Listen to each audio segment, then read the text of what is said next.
नमस्कार प्यारे साथियों, एएमसी एजुकेशन पर मैं एसआर प्रजापत आप सभी साथियों का हार्दिक स्वागत और अभिनंदन करता हूं। साथियों, अपन ज्योमेट्री की क्लास आज स्टार्ट करने वाले हैं। आज की अपनी पहली क्लास ज्योमेट्री की होगी और ज्योमेट्री बोले तो ज्यामिति। ज्योमेट्री बोले तो ज्यामिति। ज्यामिति ये अपना चैप्टर है और बिल्कुल बारीकी से जीरो से अपन चीजों को स्टार्ट करने वाले हैं। ज्योमेट्री के अंदर सबसे पहले थ्योरी पढ़ेंगे, थ्योरी के बाद में उसके क्वेश्चन करने वाले हैं। पहले थ्योरी का एक एक कॉन्सेप्ट अपन क्लियर करते हैं। सबसे पहले अपन थ्योरी की बात करेंगे। तो थ्योरी के अंदर अपन लेके चलते हैं एक बिंदु। बिंदु की अगर बात करें, बिंदु की बात करने से पहले अपन शून्य विमीय आकृति की बात करेंगे। शून्य विमीय, शून्य विमीय, शून्य विमीय क्या होता है? शून्य विमीय वह शेप होता है जिसके अंदर ना लंबाई होती है, लंबाई भी नहीं होती, चौड़ाई भी नहीं होती और ऊंचाई भी नहीं होती।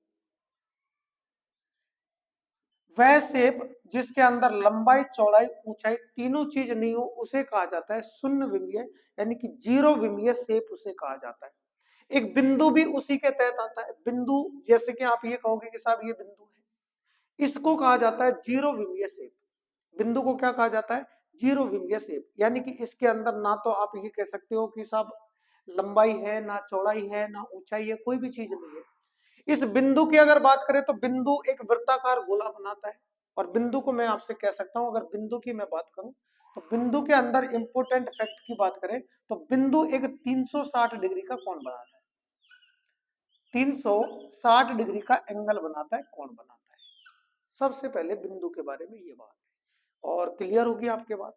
अब बिंदु से आगे अपन जब चलते हैं तो एक बिंदु से कितनी रेखाएं गुजारी जा सकती है? जैसे आपने ये एक बिंदु निकाल दिया, इस बिंदु से देखो इस प्रकार से रेखा गुजारोगे, इस प्रकार से रेखा गुजारोगे, इस प्रकार से रेखा गुजारोगे, इस प्रकार से रेखा गुजारोगे, यानी कि एक बिंदु से आप अनंत रेखाएं गुजार सकते हो, कितनी भी रेखाएं गुजार सकते हो। तो ये आपके पास में मैं यहां लिख सकता हूं कि एक बिंदु से कितनी रेखाएं गुजारी जा सकती है? अनंत रेखाएं गुजारी जा सकती है। एक बिंदु से, इंपोर्टेंट फैक्ट है, एक बिंदु से अनंत रेखाएं गुजारी जा सकती है।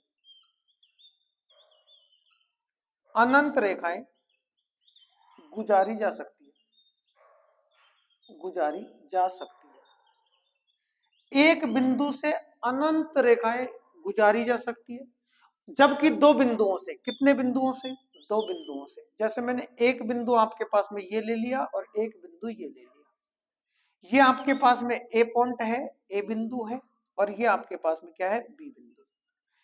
दो बिंदुओं से साथियों कितनी रेखाएं गुजारी जा सकती है? केवल सिंगल रेखा गुजारी जा सकती है, यानी कि एक रेखा गुजारी जा सकती है।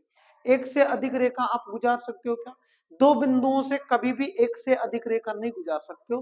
तो दो बिंदुओं से केवल एक रेखा गुजारी जा सकती है। ये भी मैं आपसे कह सकता हूं कि दो बिंदुओं से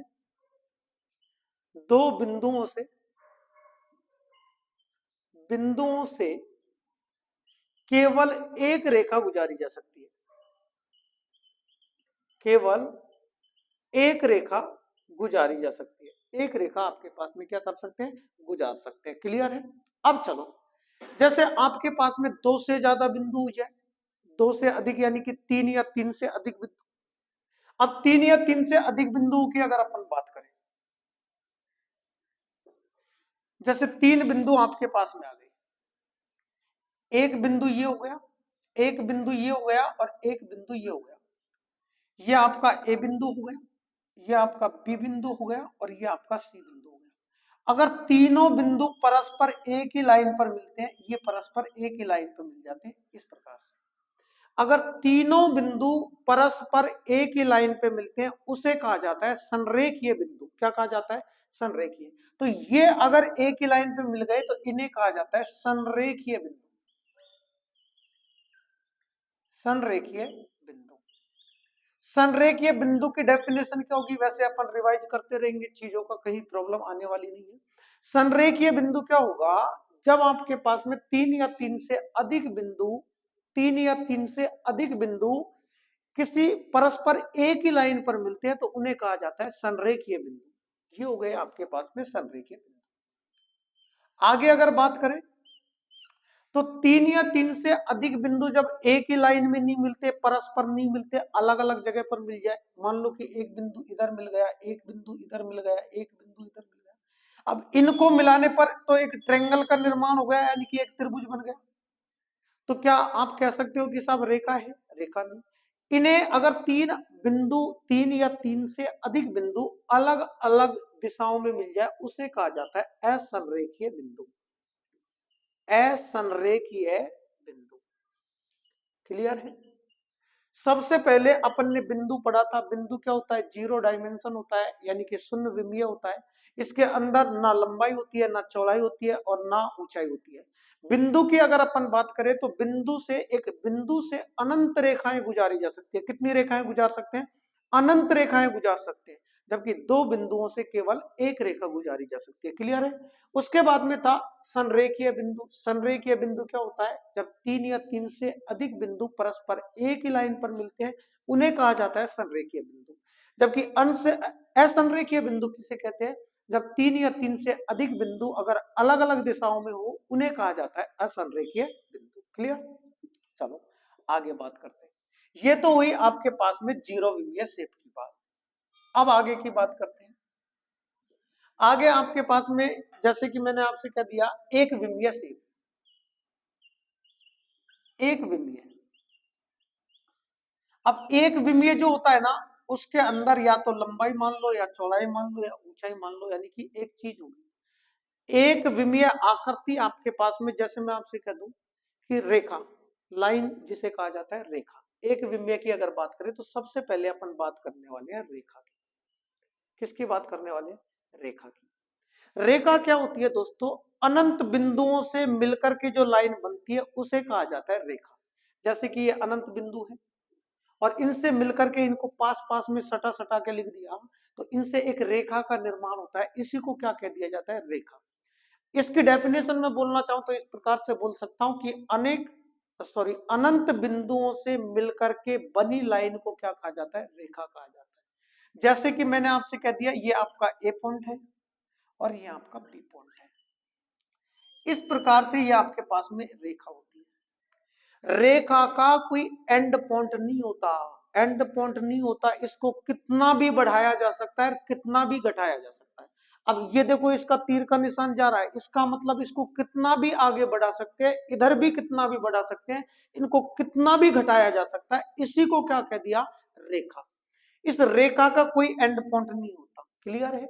इसको अपन मान लो सिंबल के द्वारा प्रदर्शित कर सकते हैं। तो इस प्रकार से अपन लिख सकते हैं ए बी, और ए बी के ऊपर ये इस प्रकार से सिंबल लगती है ज्योमेट्री की भाषा। यानी कि आप ये कहोगे कि साहब रेखा जो होती है उस रेखा का पॉइंट अगर लिखना चाहूं तो अनंत बिंदुओं से मिलकर बनी लाइन को रेखा कहा जाता है, पहली बात।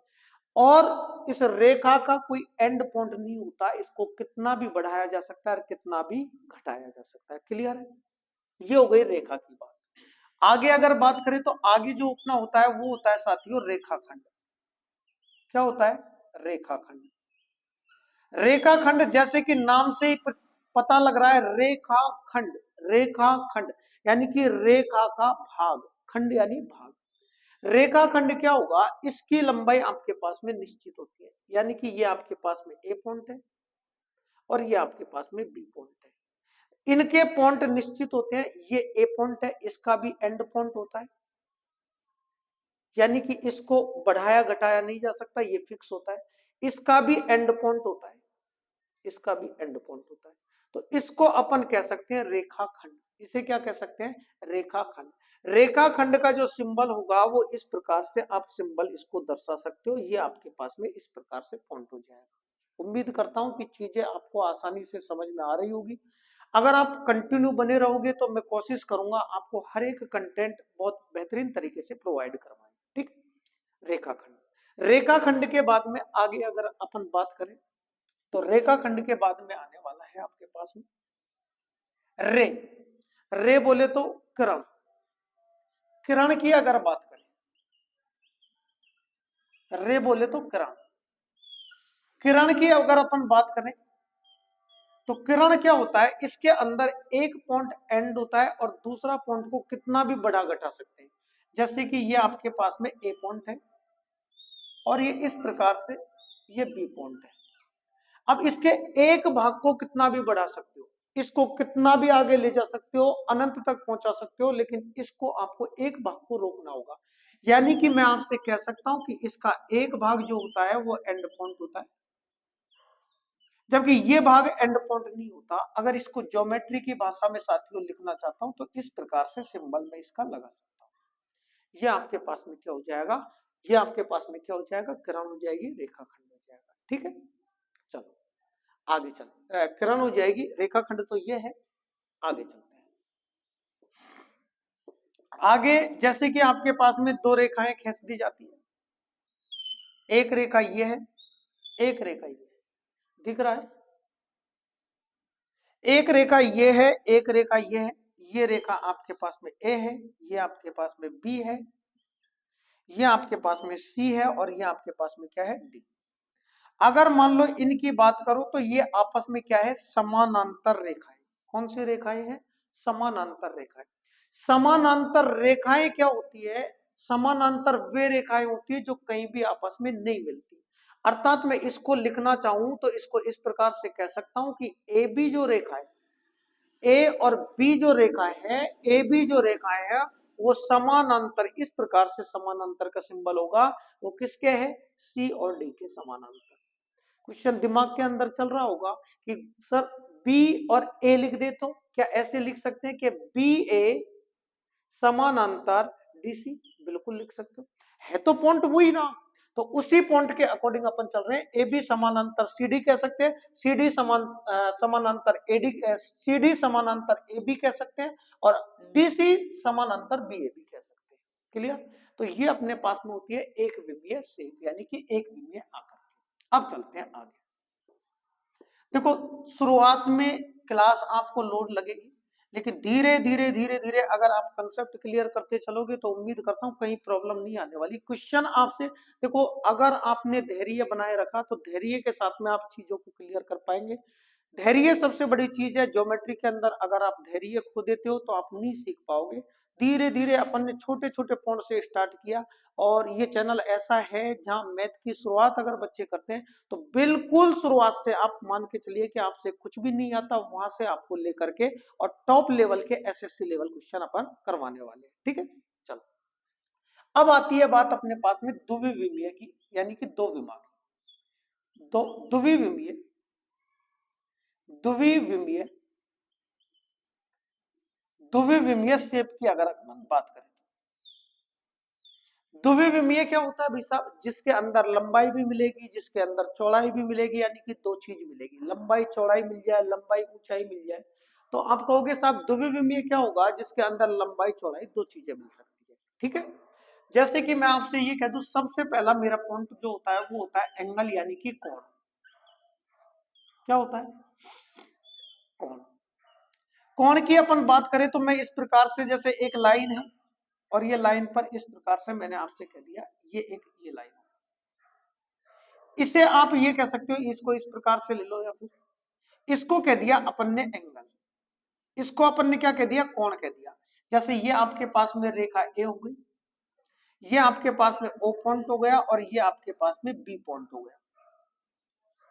अगर एंगल की मैं बात करूं, कोण की मैं बात करूं, तो सबसे पहले इसको लिखना आना चाहिए। एंगल यानी कि कोण, कोण को ज्योमेट्री भाषा में इस प्रकार से लिख सकते हैं। ठीक है, अब ये आपके पास में कोण इस जगह पे बना, ये समकोण त्रिभुज है, समकोण बन रहा है, यानी कि 90 डिग्री का कोण बन रहा है। तो आप इसको, इस पूरे को किस प्रकार से लिखोगे, अगर ज्योमेट्री की भाषा में इसको लिखना चाहोगे तो आप ये कहोगे साहब ये कोण ए ओ और बी। इस एओबी का मतलब क्या हुआ, इस एओबी का मतलब ये हुआ कि ओ बिंदु पर कोण बन रहा है। यानी कहने का मतलब यह है कि जिस भी बिंदु पर कोण बनेगा वो बिंदु हमेशा कहां होगा, बीच में होगा। तो आप ये बीच में लिखोगे, आपके तुरंत समझ में आ जाना चाहिए कि एओबी, तो ओ बिंदु पर क्या बन रहा है, कोण। आप कहोगे साहब इधर से भी तो लिख सकते हैं, बिल्कुल लिख सकते हैं। इसी को दूसरे भाषा में अगर मैं लिखना चाहूं तो ऐसे लिख सकता हूं, कोण BOA, कोण BOA। जैसे कि मैंने अभी आपके पास में कोई वैल्यू ले लिया, इस प्रकार से मैंने ले लिया, ये इधर से ले लिया, ये P कह दिया, ये Q कह दिया, ये R कह दिया, एंगल यहाँ इस जगह पे बन रहा है।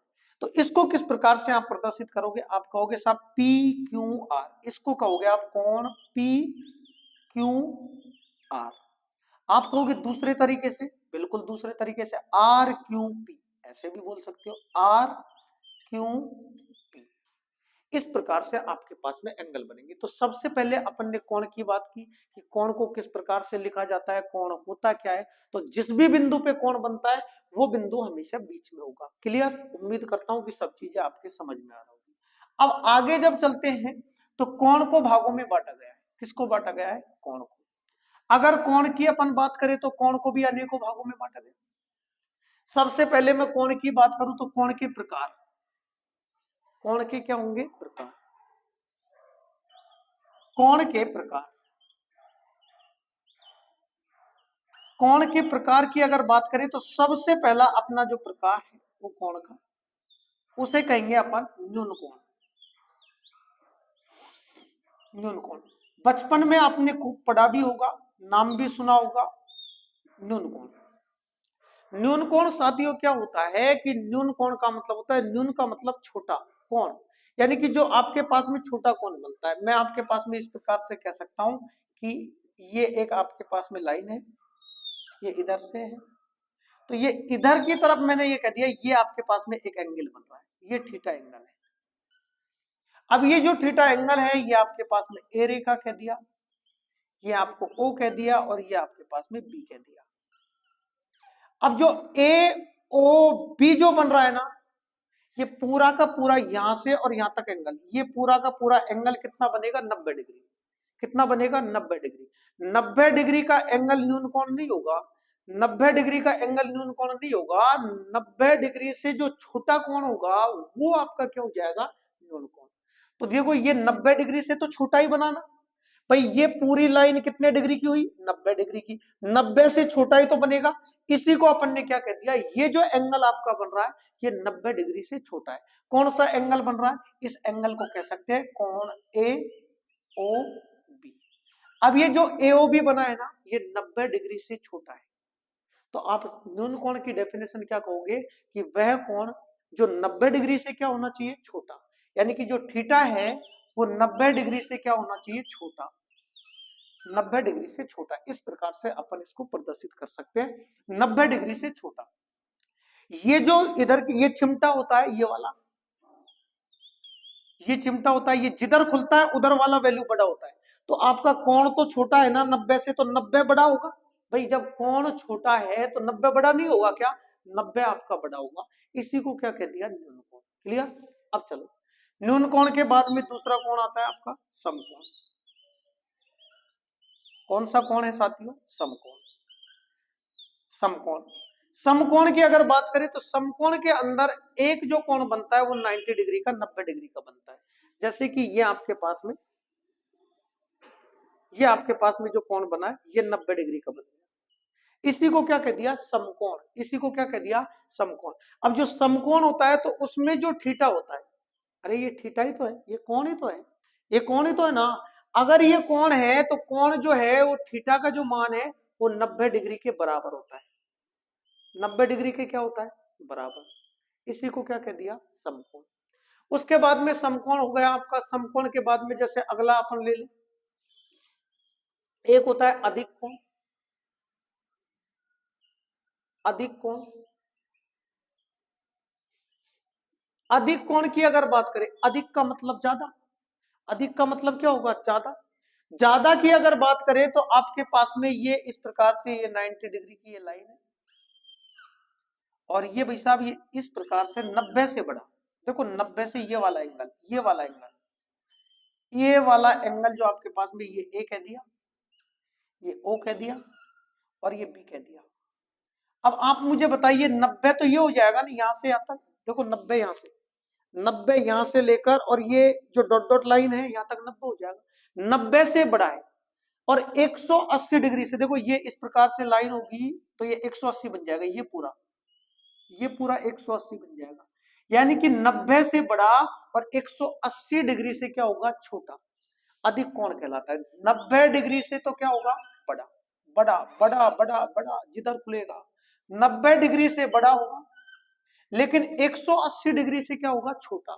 तो 180 डिग्री से छोटा होगा, 180 डिग्री से छोटा, दिख रहा है नहीं दिख रहा, 180 डिग्री से छोटा, 90 डिग्री से तो बड़ा लेकिन 180 डिग्री से छोटा, इसी को क्या कह दिया, अधिक कोण। आशा करता हूं कि चीजें आपके एक एक क्लियर भी हुई होगी, साथ साथ में नोट्स भी क्लियर करते जाना, कहीं प्रॉब्लम नहीं आने वाली। चलो, न्यून कोण पढ़ लिया, अधिक कोण पढ़ लिया, समकोण भी आपने पढ़ लिया। चलो आगे चलते हैं।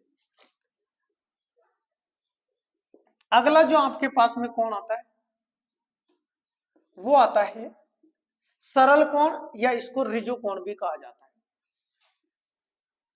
इसे सरल कोण कह दे, सरल कोण के अलावा इसको ऋजु कोण भी कहा जाता है, ऋजु कोण भी कहा जाता है।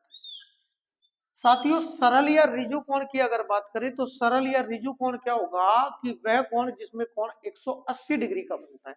180 डिग्री का एक सीधी लाइन होगी और ये इस प्रकार से ये 180 डिग्री, इसी को क्या कह दिया, ऋजु कोण। इसी को क्या कह दिया, ऋजु कोण। ये आपके पास में ऋजु कोण हो जाता है।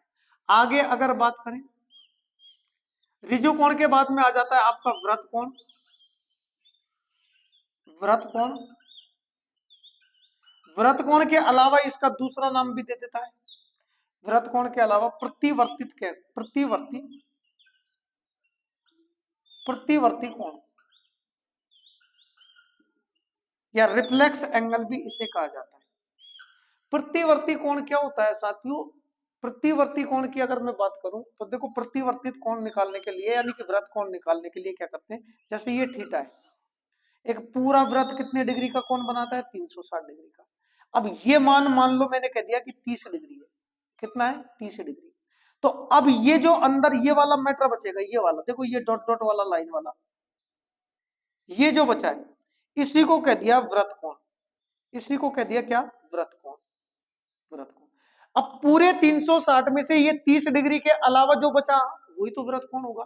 तो वृत्त कोण कैसे निकालोगे आप कहोगे वृत्त कोण निकालने के लिए 360 में से 30 घटा दे और ये हमारा जो रिजल्ट आएगा वो आ जाएगा 330, और 330 आपका क्या हो जाएगा, वृत्त कोण। कौन सा कोण हो जाएगा, वृत्त कोण। प्रतिवर्ती एंगल भी इसको कहा जाता है, रिफ्लेक्स एंगल भी इसे कहा जाता है।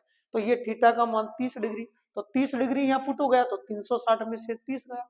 तो वृत्त कोण निकालने के लिए आप डायरेक्टली कह सकते हो कि 360 में से थीटा हटा देंगे, 360 माइनस थीटा, ये हमारे पास में वृत्त कोण आ जाएगा। वृत्त का मतलब बड़ा वाला कोण, बड़ा वाला कोण आपको निकालना है। उम्मीद करता हूं कि चीजें आपके क्लियर है। आगे चलते हैं। आगे आपके पास में आता है नेक्स्ट, संपूर्ण कोण। संपूर्ण संपूर्ण कोण की अगर मैं बात करूं, संपूर्ण एंगल की अगर मैं बात करूं, तो संपूर्ण एंगल आपके पास में संपूर्ण का मतलब होगा पूरा, पूरा का मतलब पूरा कोण। एक वृत्त मुझे बताना भाई साहब कितने डिग्री का कोण बनाता है, 360 डिग्री का। तो यही तो आपके पास में संपूर्ण है, यही तो आपके पास में क्या है, संपूर्ण कोण। इसी को कह दिया अपन ने संपूर्ण कोण, ठीक है। उसके बाद में आता है आपका पूरक कोण। पूरक कोण, पूरक कोण की अगर बात करें तो पूरक कोण का मतलब ये होता है कि दो कोण का योग जब आपस में 90 डिग्री हो जाए तो वो आपस में क्या होते हैं, पूरक कोण। जैसे कि मैं आपसे ये कह दूं कि ये दो एंगल हो गए, ये 30 डिग्री हो गया और ये आपके पास में 60 डिग्री हो गया। इसको नाम दे दिया आपने थीटा 1 और इसको नाम आपने दे दिया थीटा 2। तो आप कह सकते हो कि आपके पास में थीटा 1 प्लस में थीटा 2 बराबर में कितना आ जाएगा, 90 डिग्री।